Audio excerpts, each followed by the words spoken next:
But today, we're not going to talk about it. We're going to do it. We're going to take the fastest production car in the world up to its top speed. That top speed is 253 miles per hour, much faster than a Formula One car.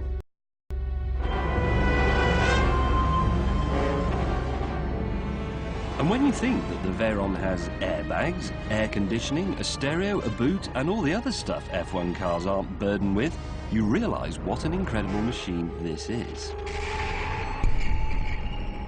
The Veyron is about pushing the outside of the envelope. It's about doing things that people said just were not possible. This car is a sort of Concorde moment. Getting the car to do 155 miles per hour, frankly, isn't really very difficult. The Veyron needs just a piffling 270 horsepower to reach that speed. But 253? Crikey! The faster you go, the more Mother Nature tries to hold you back. So to do the next 100 miles per hour, the 100 miles per hour that takes you up to 250, needs another 730 horsepower. So what you end up with is a 16-cylinder engine with 4 turbochargers producing 1001 horsepower and a lot of heat. That's why your car has 1 radiator and this car has 10. The engineers really were in uncharted territory with this car. Here's an example. When they wanted to sort out the high-speed aerodynamics, they went to the Sauber F1 team and they said, "Do you mind awfully if we use your wind tunnel?" And they said, "Terribly sorry, but we don't go up to those speeds." In fact, cracking 253 miles per hour caused nightmare after nightmare. But Bugatti insist that this £850,000 car can do it. Mind you, actually testing their bold claim is a bit of a palaver. This is Aero Lessine, Volkswagen's maximum security test track in Germany.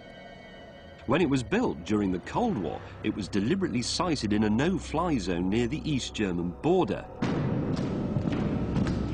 in order to stop prying eyes from seeing secret prototypes.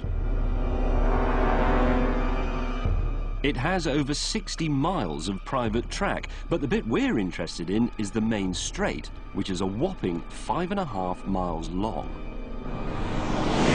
Although it is technically a flat and level road, if you stand here, you can't actually see the other end. And that's because it's following the curvature of the Earth.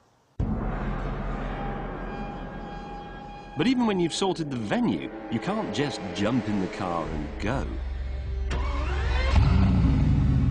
This is Germany. There are procedures to go through. I like procedures. You have to insert a special key into a slot by the door.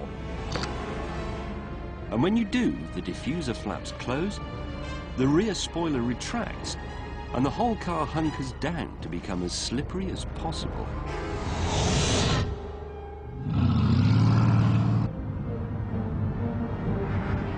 The telemetry box we're using to record the speed measures in kilometers an hour, so the magic number we're looking for is 407.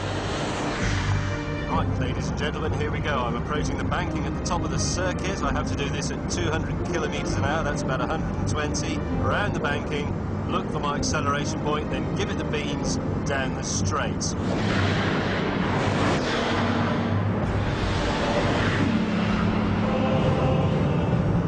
200 kilometers an hour, that's 120. Let's get the car settled, 4th gear, 5,000 revs.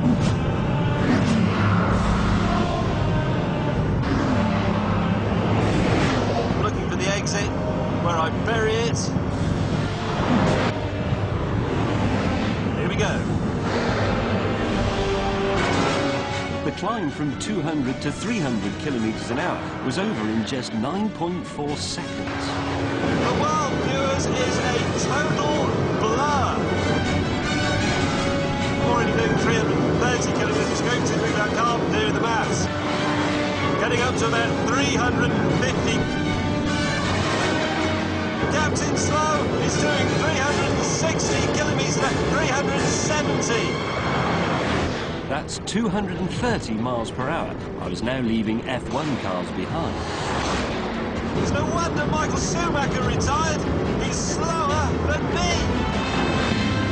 These sort of speeds, this engine is sucking in as much air in a minute as I breathe in 4 days.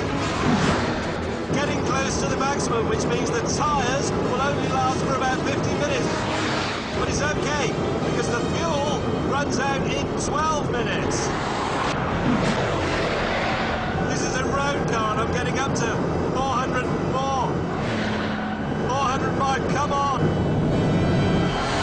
Come on, give me one more. 406, come on, I need one more.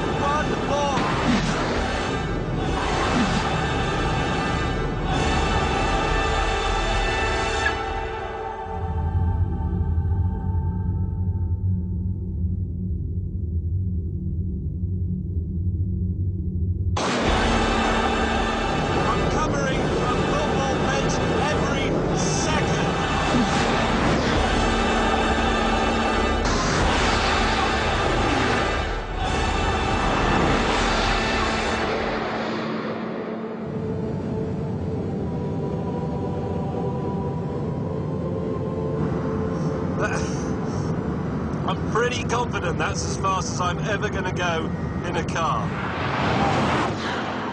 Incredible. That is... It's made my eyes water.